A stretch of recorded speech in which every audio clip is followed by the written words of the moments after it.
Chers internautes, bonjour à toutes et à tous. Merci d'avoir une fois de plus renouvelé votre confiance à la revue du quotidien national. L'essor.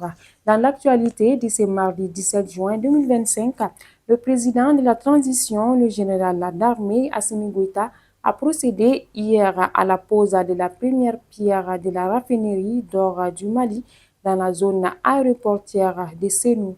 La future raffinerie d'une capacité de 200 tonnes par an sera érigée sur plus de 5 hectares à proximité de l'aéroport international Modibo Keïta.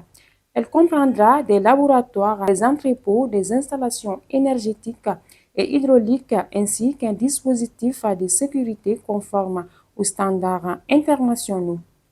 Les travaux de la huitième session ordinaire de la sixième mandature du Conseil économique, social, environnemental et culturel (CESEC) ont pris fin hier à Koulouba sous la présidence de Yacouba Katile.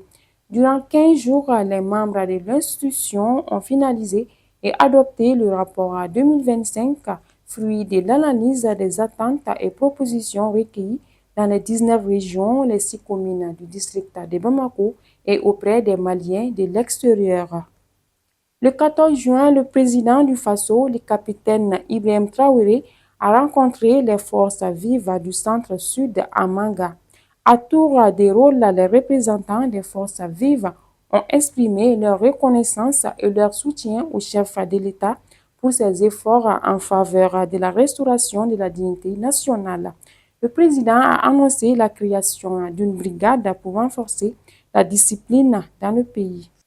Les épreuves écrites des BT1 et BT2 ont débuté hier sur toute l'étendue du territoire, mobilisant 46 506 candidats dans 145 centres. Ces examens se dérouleront jusqu'à vendredi. Le ministre de l'Éducation nationale, Dr Si Savani, a lancé les épreuves à l'ESICA à Bamako. Sport, les ministres chargés des sports du Mali, du Burkina Faso et du Niger, Abdullah Kassim Ibrahim Fomba, Roulan Somda et Sidi Mohamed Al-Moumoud ont simultanément annoncé hier le lancement des premiers Jeux de l'Alliance des États du Sahel, la AES. Prévue du 21 au 28 juin, la compétition réunira les athlètes des 3 pays dans 10 disciplines, renforçant les liens au sein de la Confédération. Et c'est ce qui met fin à cette revue. Merci de l'avoir suivi. Continuez à nous suivre sur le www.lesor.ml ainsi que sur toutes nos plateformes digitales pour ne rien rater. À la prochaine.